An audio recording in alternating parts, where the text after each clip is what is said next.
Ukraine's Independence Day darkened by deadly missile strike.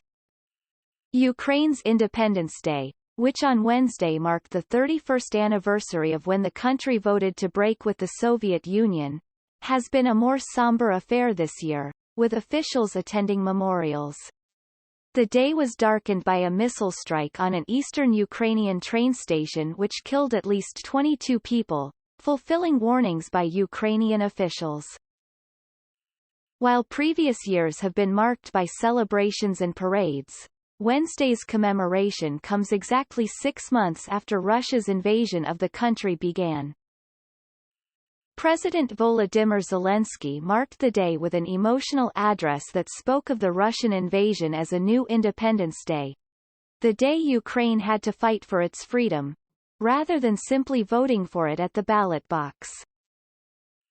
A new nation emerged on February 24 at 4 a.m. not born, but reborn. A nation that didn't cry, didn't scream, didn't get scared. Didn't run away, didn't give up, didn't forget, Zelensky said Wednesday. He added, "Every new day is a new reason not to give up. Because, having gone through so much, we have no right not to reach the end. What is the end of the war for us? We used to say, peace. Now we say, victory." Across the country, Ukrainians paid tribute to those who have been killed in military action since the invasion began. Foreign leaders, such as UK Prime Minister Boris Johnson, also visited Kyiv. In the capital, Zelensky and First Lady Olena Zelenska visited the Memory Wall of Fallen Defenders of Ukraine. In the western city of Lviv, visibly emotional family members of fallen soldiers attended a ceremony at the memorial, the Field of Mars.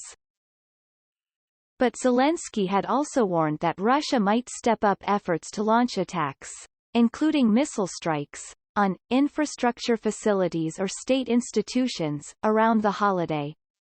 The U.S. government joined the chorus of concern, telling Americans on Tuesday to leave the country immediately. On Wednesday, those fears appeared to play out. Yuri Sak, an advisor to Ukrainian Defense Minister Alexei Reznikov, told CNN that Russia conducted missile strikes across Ukrainian territory. In other major cities of Ukraine, even those which are far away from the battlefield, there have been explosions, there have been missile strikes, Sak said, adding that Kyiv had at least 8 air raid sirens on Wednesday. The Chapline train station in the eastern Dnipropetrovsk Oblast was hit in a strike, killing at least 22 people and wounding 50 more, Zelensky said later on Wednesday. An 11-year-old was among those killed in the strike. Chapline is our pain today. As of this moment, there are 22 dead, 5 of them burned in the car. A teenager died, he was 11 years old. A Russian rocket destroyed his house, Zelensky added.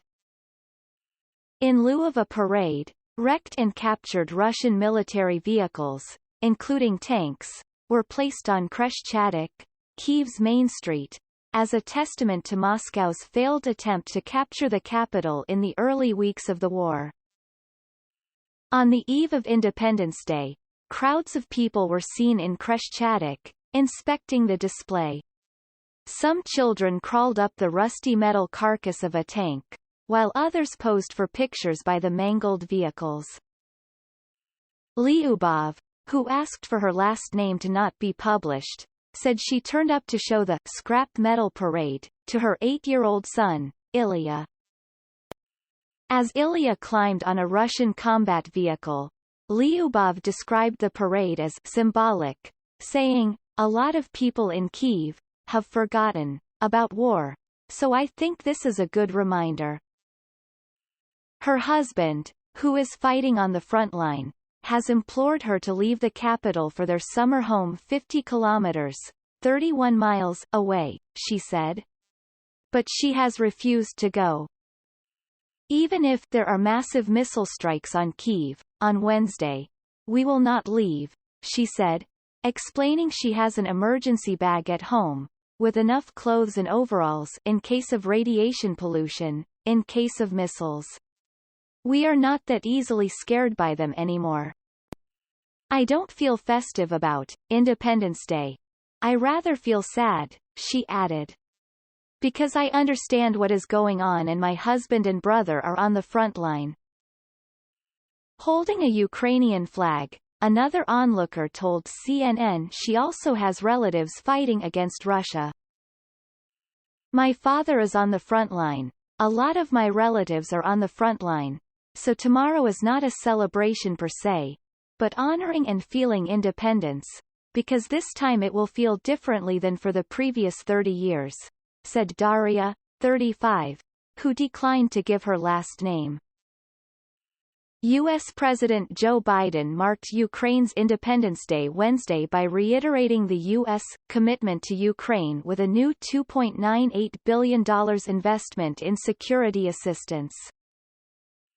This will allow Ukraine to acquire air defense systems, artillery systems and munitions, counter-unmanned aerial systems, and radars to ensure it can continue to defend itself over the long term, Biden said in a statement Wednesday. Today is not only a celebration of the past, but a resounding affirmation that Ukraine proudly remains, and will remain, a sovereign and independent nation, Biden said, adding that the U.S. looks forward to continuing to celebrate Ukraine as a democratic, independent, sovereign and prosperous state for decades to come. Included in the security assistance package is Vampire counter-unmanned aerial system, or counter-drone system, that uses small missiles essentially to shoot missiles out of the sky. Department of Defense Under-Secretary for Policy Dr. Colin Kahl told reporters later on Wednesday. World leaders joined Biden on Wednesday in pledging continuing support for Ukraine. British Prime Minister Johnson met with Zelensky during his visit. He announced a $66 million aid package for Ukraine, telling the country that it can and will win the war against Russia. Portugal's Foreign Minister João Gomes Cravinho was also among foreign leaders in Kyiv. In Brussels, a giant Ukrainian flag was unrolled on Grand Place during an event attended by President of the European Commission, Ursula von der Leyen. In a Twitter message on Wednesday, President of the European Council Charles Michel said, "Your future is our common future. And it's why we want to support you as much as we can to protect and to defend your independence, your sovereignty and your territorial integrity. We are with you." On Kyiv's Kreshchatyk on Tuesday, many who spoke to CNN shared worries about a possible Russian attack on Wednesday. After 6 months of conflict that have sent Ukraine's economy into a tailspin and disrupted almost every part of daily life, the weariness was tangible. I don't feel festive about tomorrow, not in a festive mood, said 29-year-old Alexei, explaining that he is worried about missiles being fired on the capital.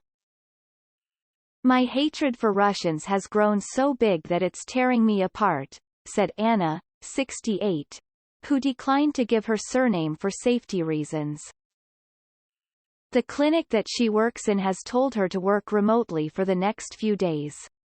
I've worked throughout the war, sometimes getting home under shelling, she said. She described Russian President Vladimir Putin as unpredictable, like a monkey holding a grenade.